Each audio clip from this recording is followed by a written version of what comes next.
It's not about being a hypocrite and a Pharisee that's just out there to be seen, but to try to have my inner vessel truly full of light. And those that are set on a hill will be a light to all the world. Like it says in Matthew, like just that. And if we can, one little person at a time, one little act, that it will ripple.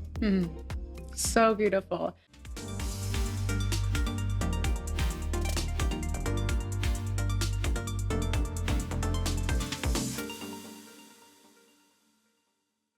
Welcome back to another episode of Her Expansion. I am so excited about the guests that I have here, and I choose people who are near and dear to my heart that have taught me things and that really resonate truth with me. And so today I have Kelli Brown. She is a mother of 9, and she is an advocate for the kingdom of God. She wants to share his love and his light with as many souls as she can come in contact with.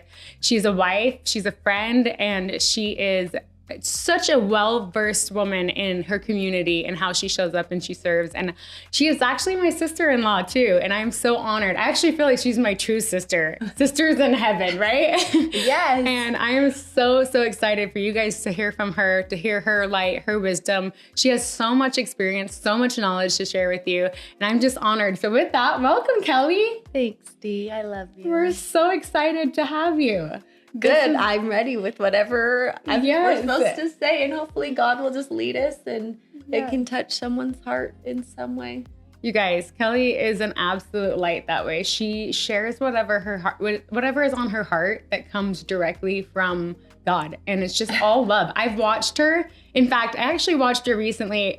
We were up skiing, and there was this couple on the side of the road, and I said, Kelli, let's pick them up. And she didn't hesitate one bit to give them a ride down the mountain. And I just thought that was, in a world where it's like, there's so much fear, she just trusted that that was meant to be. And then on the way down, she just listened to them without judgment, asked them questions. And I was so inspired by just this one little instant. And she's done that many times. But she shows us really, truly how to live and how to love others. And I think that's such a beautiful gift. And I will never forget a lot of those experiences that I've had with you that really just show example of how we are supposed to love, which love is the highest frequency. But I want to dig back. I know that your family is, because I know your family is such an incredible example of this love and light that you emanate.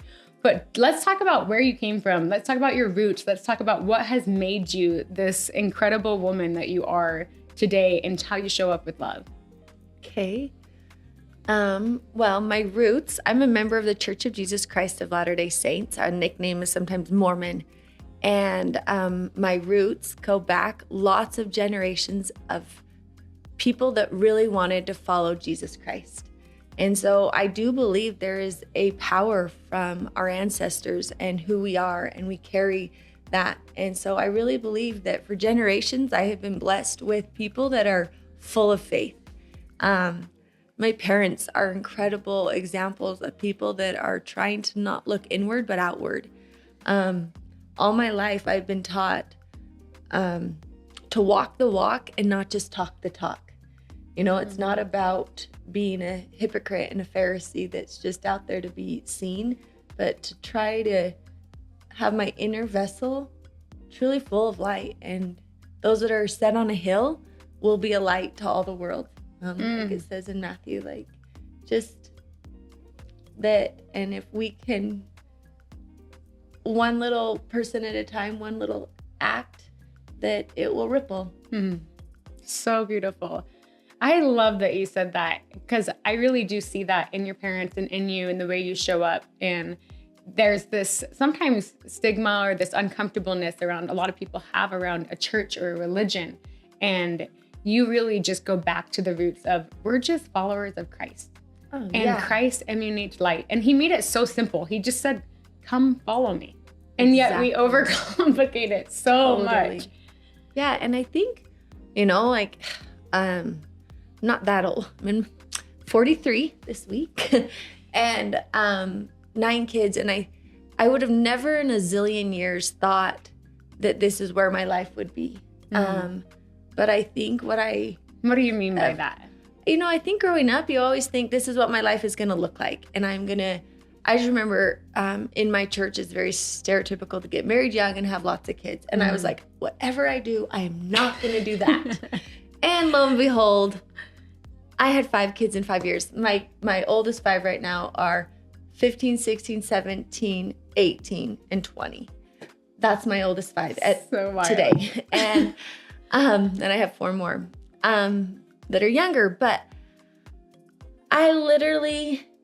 I think there's just been moments where learned to surrender, and it's not my will, but thine. And the more I turn my life over to God, he is the true master. He is the one that sculpts me into what I really need to be. And time again, it's just beautiful to see when I submit, how beautiful my life becomes. And that is so powerful. Talk to me too. There's people out there listening, I know, that kind of say, well, Kelli, you have this amazing faith. Like, I don't even know. Like, I've never even felt that. I don't even know where to start. Like, how would I even expand my spirituality? How would I even expand my faith? I've just never experienced anything like that. What I would say to that is start just talking to him. Just like any relationship, the more you talk to somebody, the more you become close with them. And prayer is that. And it doesn't have to be on your knees. It doesn't have to be like in a quiet room there. It can be everywhere and anywhere. And constantly just being like, oh my gosh, God, this sunset is beautiful. God, thank you for these butterflies. Or God, holy crap, I can't even like live right now. I can't even breathe. Please just help me feel peace. The good, the bad, the ugly, just start looking up and acknowledging him and acknowledging that he's there. And you just think about think of the relationship you are the closest in. If it's a mom, dad, husband, best friend, whatever it may be, wherever you're at, the closest relationships are the ones you nurture. And prayer doesn't have to be complicated. It could be one word, help. You know, he knows who you're talking to. But the more you open your mouth or open your heart to him, and then with that, start listening. Because a conversation is 2 ways. And he knows how you'll hear. And if you're willing to listen and have those moments where you're talking to him, but then willing to listen back, he will speak to you how you need to hear it. You know, one of my spiritual gifts, I feel like from a very young age, was to hear his voice. My very first experiences, I was probably around 8. I grew up in Park City, and it's this ski town. And one summer, my whole family was out, and we were just kind of by this ski resort, and we went by this, and my dad was like, oh my gosh, we could hear this party going on. And my dad's like, oh my gosh, that'd be fun. Let's go to this event. Let's go to this party. And instantly I heard in my heart, like, don't go. It's not a place for kids, you know, and just this repulsive feeling. And I was like, Dad, I don't feel like we should go there. And he's like, oh, it's fine. It's fine. Let's just go. I'll go check it out. And I know. And he came back, and we were just this young family. I'm an 8-year-old. And he went into this party, and there were just lots of alcohol and drugs and girls in very skimpy clothing. And he's like, oh, Kelli, you're right. How did you know that was not a place for you? And it was just this pinnacle or just this huge moment in my life that I recognized his voice. And I knew, and I was like, I want that. And I want that all the time because I want to be in places where I know God wants me. And I want to stand in holy places. And so after that experience at a young age, I sought after it. And I was like, give me more. What else will you guide me in? And it just built from there. That is so beautiful. You're answering so many questions. I was going to ask you, how do you expand your consciousness and awareness of this voice? I was going to ask you, how are you, but you just went ahead and said the story. And how cool is it that you've had, that, and talk to us a little bit about how you would know that it's God's voice versus like your own internal thinking, because I know a lot of times I personally can get off track and overthink And it's this, it talks about this in the Bible, in the book of James, there's this dual-mindedness. And when you're dual-minded, you are causing yourself destruction because your thinking and your feeling don't match. And your spirit's saying one thing. And so you're getting pulled in all these directions. But when your thinking matches the feeling and the spiritual insight, you're like on the path to goodness. Yeah, seriously, I'm just gonna say, I hate Satan. I just hate him. He's the worst. At my house, okay, I have 9 kids. Or even like, opposition. Well, I always just tell my kids, they're like, I hate him. I'm like, nope, you only hate Satan. The only person we're allowed to hate in our house is Satan, and we hate him with a passion. And I think he's real. Mm-hmm. And he is right there behind every good thought. Mm-hmm. But remember that every good thought comes from God. And Satan's gonna follow it up as fast as he can with something else. And so my 2 things is, 1, I think your first thought, if it's a good thought, it came from God, and not to doubt it, and just to do it. Mm-hmm. Sometimes I'll be driving, it's like, turn left here and go around the other way. And it's like, okay, that's gonna take me 5 more minutes to get home. Why would I wanna turn left? It doesn't matter, just do it. Yeah. And sometimes I just think, it doesn't matter what it is. No matter what, start learning and listening that voice. And even if it doesn't make sense, just do it. And when I have those thoughts, it's like, well, it's because I was going to hit somebody and get in a car crash, or I was going to run over a nail and my tire was going to be popped, and God saved me an hour instead of 5 minutes. And so I always that's what I think in my brain. And as I've taught my kids to hear his voice, because I think that is the biggest thing that we could learn, is to hear him. I have taught them from a really young age, hot, cold. And it's a simple thing, but one of the very first things I've taught all my kids. So my oldest is going to be 21, and then my youngest is 4. So the gamut the whole family is so beautiful. All of them. Every single one of these kids have such a beautiful light and gift about them, and it shows what you taught them. Yeah, so some of the things, even from an early age, the earliest one I can visually remember with each of my kids is we pray about what preschool to go to. So they're around 3, and I do a whole bunch of research. So I've been to over 15, maybe 20 preschools. Because I feel like it's this opportunity to know, God, where do you want my kid? And every kid learns different. And so we start with preschool at a super young age. So at 3, I do some research, and I figure at least 2 or 3 preschools that might be good according to what's going on, where we live, location, all that. And then I bring it to my kids and I say, okay, here's our, option. Alphabet Academy, and here's Popcorn Poppin' Preschool. And we get the 2 preschools that we get to, and then I put it in front of them and I say, okay, which one does God want you to go to? And then I pray like mad. And we kneel down and we say, God, should we go to Popcorn Poppin'? And then I'm just quiet. And I tell them to feel a warm feeling or a cold feeling, hot or cold. And then we say, or should I go to Alphabet Academy? Well, I can't think of one. And it's warm feeling. And without a doubt, God answers my prayers, and they feel it, and we get the same feeling. But the whole time I'm just praying, God, give them that feeling, give them that feeling. And then the next one is after that, we go to morning or afternoon kindergarten. And there are these big choices that I try to put in front of my kids. They make the decision. They make the decision based on what their spirit desires, and it aligns with God's will. Like with my little kids, it was, should we be in Chinese immersion? And all my kids, we struggle with dyslexia and reading, and we're so behind. And the answer was yes. And I just remember my daughter Gabriella was in 3rd grade, and she is behind in English and Chinese, because half the day is Chinese, half.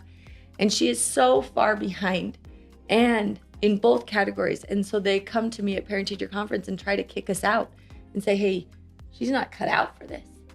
And I literally was just like this wet hen mom in that room, just like, oh yeah, right, Miss Teacher. Mama Bear comes out. And I remember we came home and I was just distraught. And I went outside and just was crying out in the patio, trying to find a moment myself. And my older son, who was 15, came out and was like, Mom, what's going on? And I explained the situation. He goes, well, wait, did God tell you guys to do Chinese immersion? I was like, yeah. He goes, then why would you let one person get in the way of what God wants you to do? And I was like, all right. I composed myself, and I went back in and I got my little daughter Gabrielle, and I said, what do you think we should do? And she goes, well, I remember God told me to do this. And she's crying, and I said, okay, then he'll help us, and we're gonna do this together. And it didn't matter that the world or the teacher was gonna tell us no. We knew that's what God wanted us to do, and it was this backbone that then excelled her to work her butt off. And this last report card, she had no red. It was all yellow. We couldn't have been happier. That is amazing. And I just think, you know what? It took 2 years of really hard work because she finally caught up. And now she can look back and be like, oh, God saw me through this and all the lessons she learned from it. Like, I don't need the smartest kids in straight A and all greens, all A's.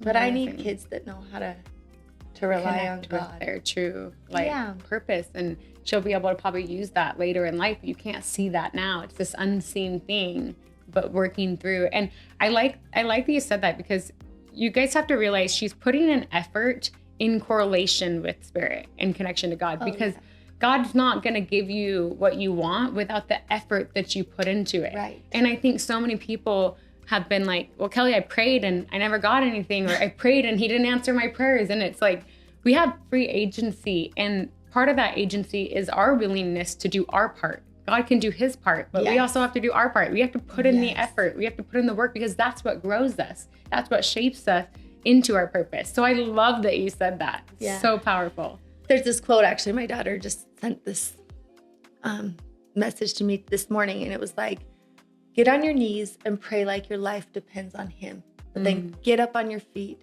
and work as hard as you can, like it depends on you. Yes, all your strength, will, might, mind, all of it goes into that, into the prayer and into what you do and how you show up. I love that. Yeah. That is so powerful. Kelli, talk to me a little bit about expanding your community. You've been a part of a lot of different communities, and you've served in a lot of different areas. And I love service, because service is the one way to get outside of ourselves and inside of and working with others and connecting with what God wants for us. And in a world that's so, especially for women, it's like everyone's turning inward to like make themselves look better, feel better. And I say, when you're struggling with that, you really just need to turn outward. You really just need to look outside of yourself, because, and actually Sophie talked about this Sophie just got home from a mission from Malaysia, and we were just at her homecoming talk. She's our little sister. 2 days ago. Yeah. Yeah. And she talked about this so when you're feeling selfish, or you're feeling like everything's about you, is to get outside of yourself and serve. So talk to me about ways you've expanded your community and that you've served, and how that has grown you as a woman, as a mother, as a wife, as a friend.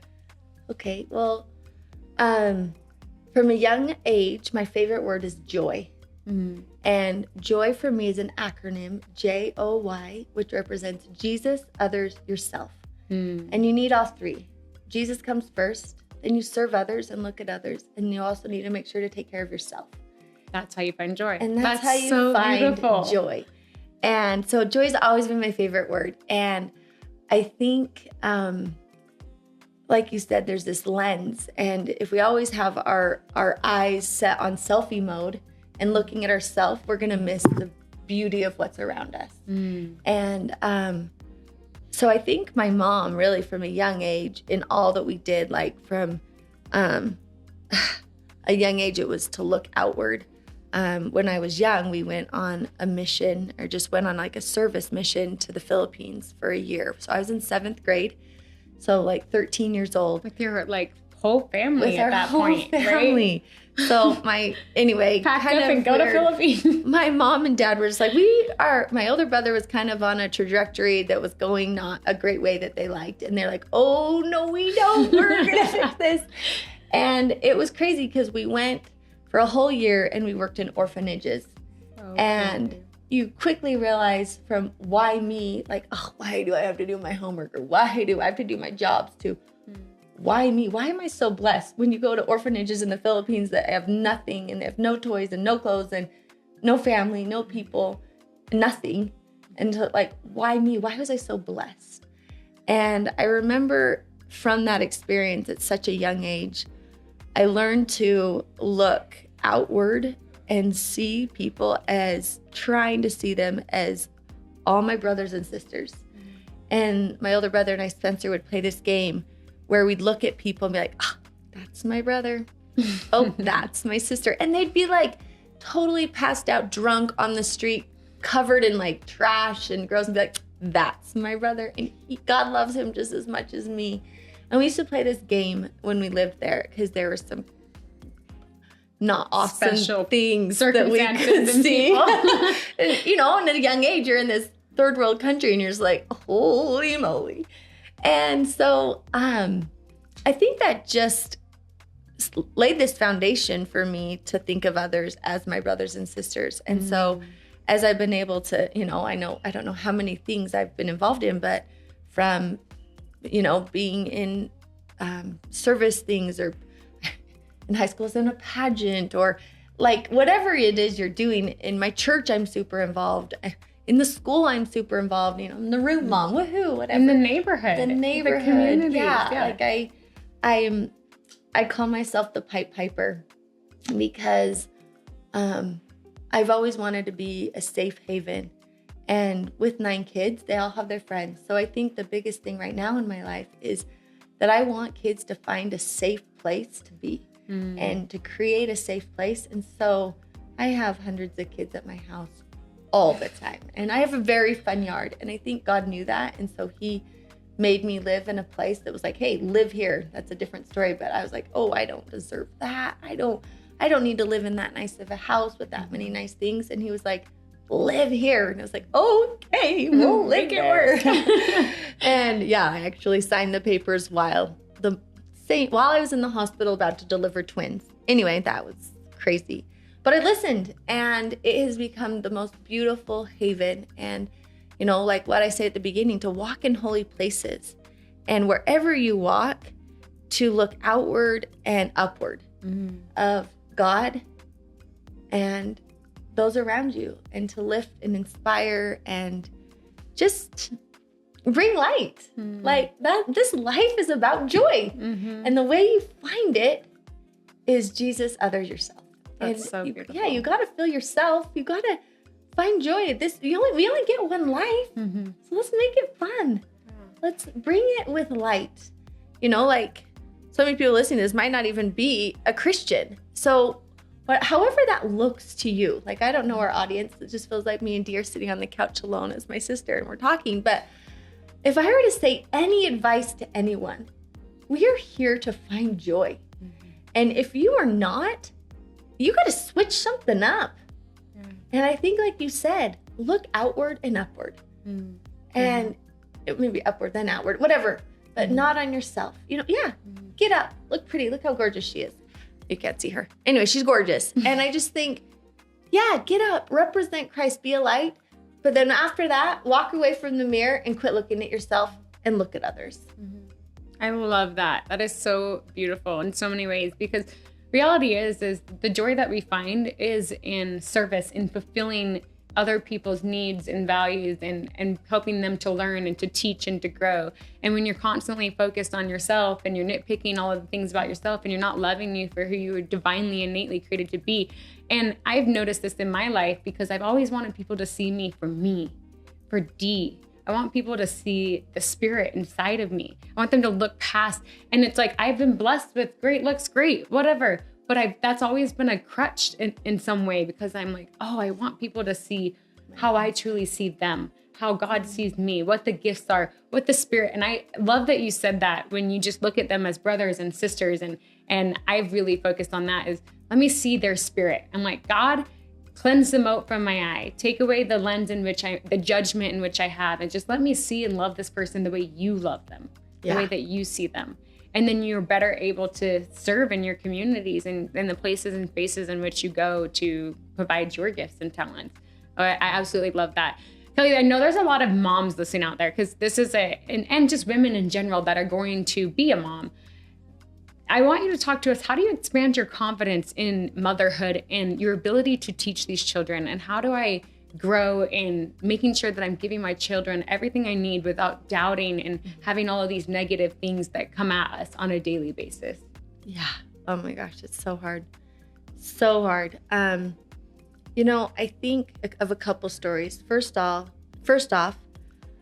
our children are gifts. And I remember, so I had 5 kids in 5 years, and we were so poor, living off of nothing, and I have horrific pregnancies. So with my 4th kid, I was actually paralyzed from the waist down just for probably like 6 hours, but then was on strict bed rest, and I'd have to army crawl to the bathroom, and I was just like, I am never having another kid. Like, this is HE double hockey. Like, this is hell. Like, what in the heck? And I just felt like, why are you keep having me have these kids, God? Like, I'm not even trying to have these kids. Like, my husband looked at me. I'm like, there are people out there begging to have kids, and you just keep sending them to me. Like, the infertility is so high. Like, they want them. You don't need to keep sending them to me. And then, lo and behold, I don't realize, and again, I'm pregnant again, and I didn't even realize, and I was still so sick. I went to the doctor, and they're like, I wanted to get my varicose veins worked on, and they're like, actually, you're pregnant. And I was like, wait, what? Like, so I go to my OB now, and she's like, oh, you're 17 weeks pregnant, and you're having a girl, and I'm putting you on bed rest right now, because she had seen what my last pregnancy did. So 17 weeks on bed rest with 4 tiny little kids, not even a 1-year-old, like, right, he's 6 months, not even, 1, 2, 3, and 4, right? Like, what? I can't do this. And I just remember being so depressed, and I was mad at God. And I remember closing the blinds and just throwing Cheerios at my kids while I laid on the floor. Like, here, eat that. Like, turning on Disney the Anyone whole can day. relate. And I was just depressed. And I felt like God had abandoned me, and that he was cursing me with these children. Like, I just felt horrible. And I listened to these talks from the prophet, who I believe is a prophet on the earth today. And he was the very last speaker after a 2-day conference. So like 10 hours of speaking. And the last speaker, and the whole time I was just pissed, like bitter, like, grumbling under my breath, like, you have nothing, challenging everything. Yeah. And the very last speaker was this, a prophet of God, and that I believe is a prophet of God. And the voice, Heavenly Father filled me with this voice that just said, this is not a curse. She will be your greatest gift. And I had this paradigm shift of what a short moment little kids are, and pregnancy is, and how hard, to what a life really brings. And the connection of a mother-daughter. And it was this huge moment in my life that I thought, the dishes don't matter. The fact that I'm fat as heck doesn't matter, and that I'm sick. It will go away, and she will be my greatest gift. And it was still hard, right? I had to get up and do all the work, and I don't think I did anything for like 4 or 5 years. Like, I didn't do anything. And I remember, even moving on to your next question, I remember like all these women would come to me when I was in this stage with these 5 kids under 5, and they'd be like, well, what do you do for you? I'm like, I'm actually constipated because I didn't have time to poop. Like, what do you know what I mean? Like, I do nothing for me. Like, nothing. I don't even have time for that. Like, I can relate to that so much. Anyway, like, I don't have time to even go to the bathroom. Like, they're all around me, and I can't even do that. I remember it bugged me for like 2 weeks. And I was like, you're right. I do nothing for myself. Nothing. And then I remember I had this conversation with my dad. And he said, Kelli, I've been thinking about you and this. And he said, I've learned that what you do for yourself is you serve, and that fills your tank. Again, another huge shift. I always thought when I served, I had to be out of my house and taking dinner to somebody, or taking someone to lunch, or, calling a friend. And it was this moment of like, wait, I'm serving the most important people I could. And it is taking my whole heart and soul to do so.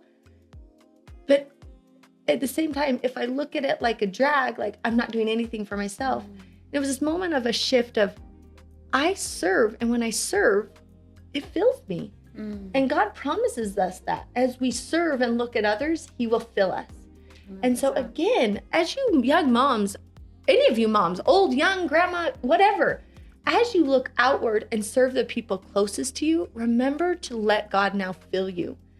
Look into the eyes of them that you're serving, this little newborn or a 5-year-old, 2-year-old throwing a tantrum in Target. I don't care. And see their souls and realize, okay, this is why I'm doing it. Anyway, that makes sense. That is so beautiful. Yeah. They're a gift. I love that you like all the confidence that you've built comes from higher power, comes from God, comes from this faith, this belief. And I think that's something that is so not seen in the world today is when you build confidence, you build it from getting it from God. That is how you find confidence. You obviously build it as you continue to grow in motherhood and you have these experiences and you serve and you continue to expand yourself that way. But I love that every question I've asked is gone back to look to something higher than you, look outside of yourself. And it's true because that's how we're designed. We were designed to serve one another and to grow. And we talked about this a couple of weeks ago. There's 4 pillars of spirituality and of life, and it's to grow, to serve, to love, and to have belief in God and a higher power. Oh, beautiful. Those are the 4 pillars of spirituality. And those are the 4 things that fills a spirit, that fills your soul with something so much greater. And you've mentioned all of those in today's talk. So I'm just so inspired by everything that you've shared in that regard. And I want to talk a little bit too about, and the other thing I noticed too, you mentioned perspective and paradigm shifts. And that is a huge part of gratitude. And gratitude is the quickest way to get yourself outside of feeling down or feeling depressed and to start seeing things from a different lens, because it really is all just our lens, and the way that we perceive it can either be for good or for bad, right? Mm-hmm. And you're immediately, I changed my perspective. I looked at this as a gift, and you obviously had some insights around that too, but you chose to look at things differently. You chose to look at things as I get to have these beautiful children. And instead of I have to, it's I get to, I've been blessed with.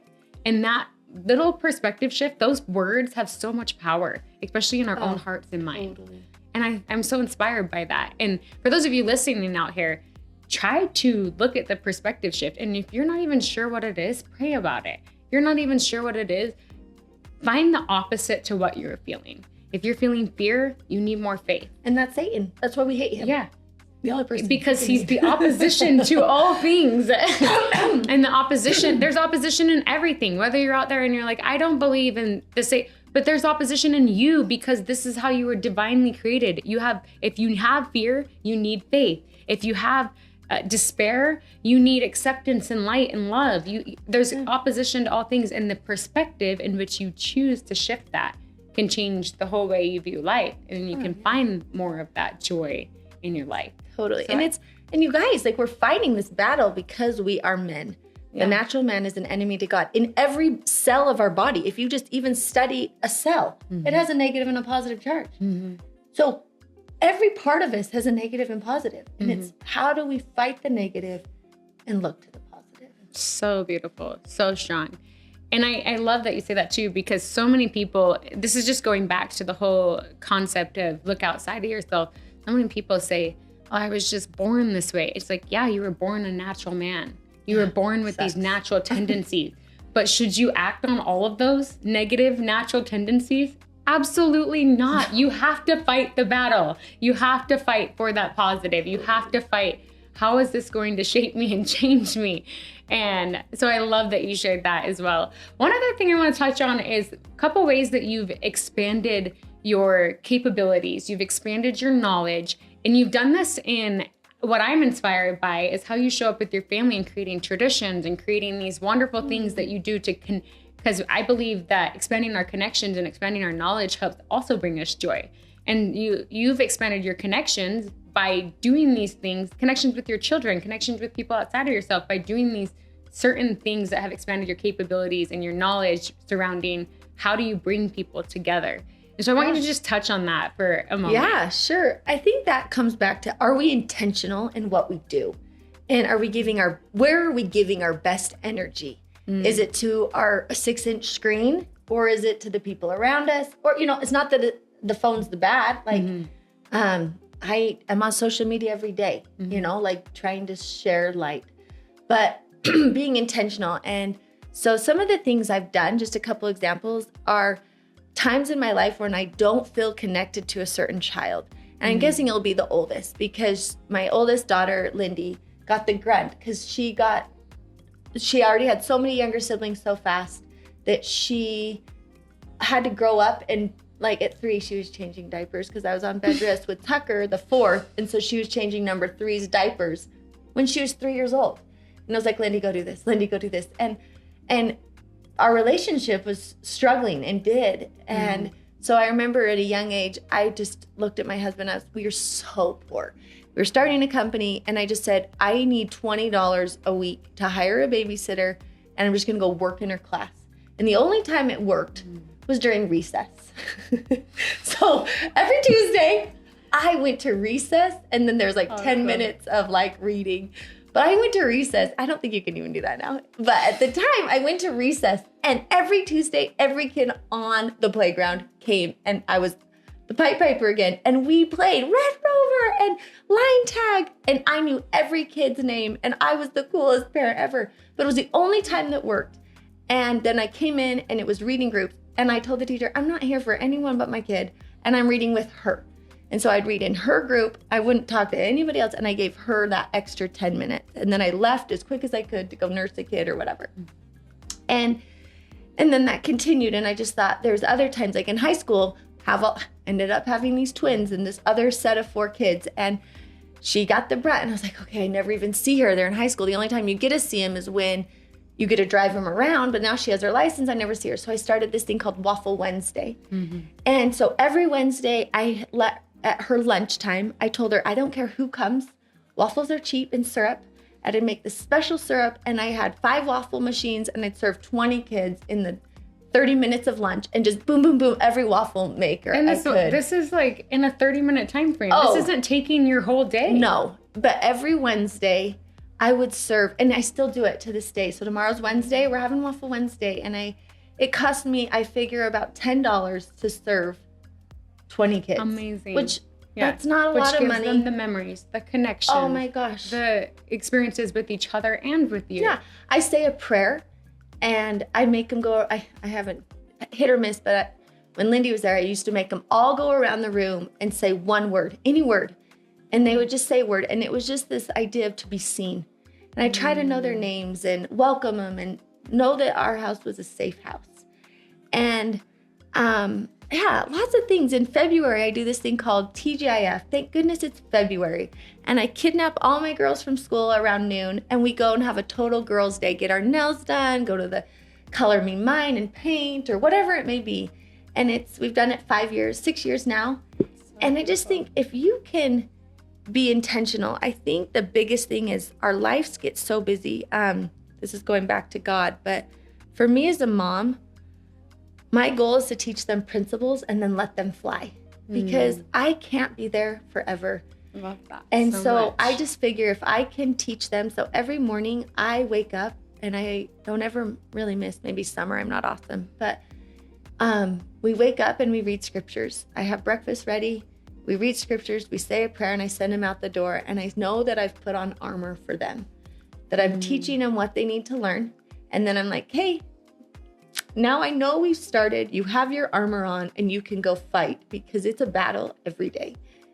And I'm going to be honest, I am not a helicopter parent. My kids come in at all hours of the night. Like I learned yesterday that one of my kids came home at 3 a.m. She's got a lot of teenagers. Yeah. And I'm like, oh. And I don't have a curfew anymore. I don't, because my love life went to crap. But so we stopped the curfew because they come in at all nights. And that's a different story. You know, I guess that is a story that if you can find someone to share this journey with, I haven't even mentioned my husband, but he is my best half. And we're a team, and it's like a triangle. God's at the top, and he and I, and we're doing our best to follow him. And that's the only way I could do it. And it's all day, every day, 24/7. Yeah, and it's this team effort. And one more experiences of this is letting your kids fly. I remember my oldest daughter, again, sorry, Lindy, if you ever listen to this, but it was during COVID, and she turned 16, and she couldn't get her license because the DMV was closed. And she's my I need to fly kid anyway, and hates being in the box. And I just had a baby, so number 9, and I'd be up nursing in the middle of the night, and I'd always hear her like sneak out and take the car, which she could have had her license but didn't technically have the paper because the DMV was closed. And she'd sneak out and she would just go. And I remember I'm like, I'm awake, I'm nursing, I'm on my couch. Like, I heard you sneak out. And I remember one night just falling to my knees. Like, God, this is your kid. Like, what in the heck am I supposed to do with this? And he just told me at the time to let her fly. And that was specific for her at that time. But there's all these moments as a mom that you do not know what to do. Well, however it looks, a different kid, he didn't ever leave the house. And I was like, what is wrong? You need to have friends. Like the exact opposite of my oldest. And I was like, what do I need to do? And the answer was, just love him. Aren't you glad you are his best friend? And I'm like, oh, right, I can be his best friend. He doesn't have to go hang out on Friday night. Like the opposite. But I promise that these are God's children. And as you fall to your knees and plead and say, what am I supposed to do? He'll tell you. He loves them far more, way more than we do. And we don't know. You got a kid, he's all over the place, right? Anyone listening to this, if you have a kid, they're everywhere. If you're an aunt or an uncle, or you know somebody that has kids, you see and interact with these children. They're all children, and they all need your love and guidance when it's coming from a place of love and it's coming from a place of truth and of light. I have absolutely loved everything you shared today, and I always love everything you shared. And if you guys out there listening, you can sit with Kelli for hours. She has stories on stories and experiences on experiences from just life and from all the places she's been. I mean, all the stories are just completely, it's supernatural what has happened in her life in so many different ways. And it's supernatural because of her faith, because of her willingness to expand herself in her spirit and move that to a soul level, and to move that to the focus on God that she has and the light that she shares with others. And it is just unbelievably amazing to watch her in all of her things, and just the way her family, it has been an example for me to see all the ways that she has served and grown and set and given me ideas and advice and tips on how to continue to grow myself, continue to progress. And that's part of what we all desire as a spirit, to grow, to love, to serve, and to believe in God and higher power. So it's been absolutely incredible. But let's leave these listeners with one more thing. Any mantra, anything you feel impressed to share, anything on your heart that you feel like those out there listening could hear at this time that they can take with them, a little golden nugget, something that can really stay within their heart, stay on the forefront of their mind and their heart. What would that be? I think it would just be to testify that I know God lives. If you don't believe it, that's okay. But I know He does. I know that He is aware of you and what you're going through. And His arms are always reaching out. They are never short. They just are like Elastigirl. They will wrap around you as far as they need to. He knows you, He loves you, and He lives. He sent His Son, Jesus Christ, I believe, to make it possible for us to return to a mom and dad in heaven. We have heavenly parents that have a plan for everyone, and that plan is to get back to them because we are all a family. So beautiful. That hits home so much. And I resonate with so much of that. There's just so much truth to why there's a family structure and the very essence of the miracles that we are and the miracles that continue to happen in our day-to-day life. And that wouldn't be without someone watching over us. That wouldn't be without someone helping direct us, even when we're that fly-free child. So I absolutely love that. I just want to say thank you. I honor you. I honor your beliefs and your gifts and your testimony and your spirituality. And I resonate and share all of that same belief system as well. So I just want to say thank you.